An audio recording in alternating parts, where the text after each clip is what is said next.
Welcome back. एक नई video एक नई अपडेट के साथ आपकी खिदमत में हाजिर हैं। इस वीडियो में हम ये जानने की कोशिश करेंगे कि पिछले साल ऐसे कौन कौन से प्रॉपर्टी टैक्स लागू किए गए जिसकी वजह से प्रॉपर्टी का बिजनेस जमूद का शिकार हुआ। ये बात हकीकत है कि 2024 में प्रॉपर्टी टैक्स को सबसे ज्यादा नुकसान टैक्सेस ने दिया। अब नए साल 2025 में ये भी खबर है कि एक नया प्रॉपर्टी टैक्स लागू होने जा रहा है जिसका जिक्र इनकम टैक्स ऑर्डिनेंस में पहले से मौजूद है, लेकिन उसकी कंप्लायंस नहीं हो रही। लेकिन उससे पहले हम पिछले साल के तमाम प्रॉपर्टी टैक्सेस की बात कर लेते हैं। दोस्तों, पहली कैटेगरी में लेट फाइलर है। एफबीआर ने इस बात को नोटिस किया कि लोग प्रॉपर्टी की सेल और परचेज के लिए खुद को फाइलर तो बना लेते हैं लेकिन अपनी रिटर्न जमा नहीं कराते।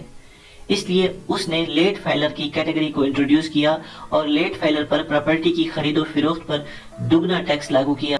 साथ साथ जब आप सेल करते हैं तो उस पर भी आपको एडिशनल टैक्स देना पड़ा। पहले ये था कि अगर आप प्रॉपर्टी खरीदते हैं और उसको होल्ड करते हैं और कुछ अरसे के बाद उसको सेल करते हैं तो आपको टैक्स पर एग्जम्पशन दी जाती थी। मिसाल के तौर पर 6 साल पहले अगर आपने कोई प्लाट खरीदा, आपने कोई 4 साल बाद अपना घर फिरोख्त किया या 2 साल बाद आपने अपना फ्लैट फिरोख्त किया तो आप पर कोई टैक्स लागू नहीं था।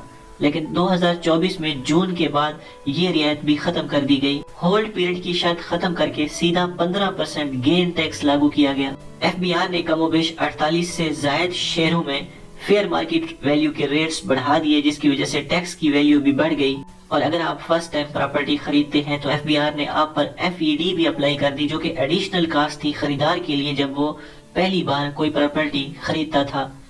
तो ये वो तमाम वजूहात हैं जिसकी वजह से प्रॉपर्टी का बिजनेस पिछले साल जमूद का शिकार रहा। इसके अलावा अगर आपके पास कोई अपडेट हो तो आप हमें कमेंट्स में शेयर कर सकते हैं। वीडियो अच्छी लगे तो लाइक करें, चैनल को सब्सक्राइब करें। Thanks for watching, stay tuned.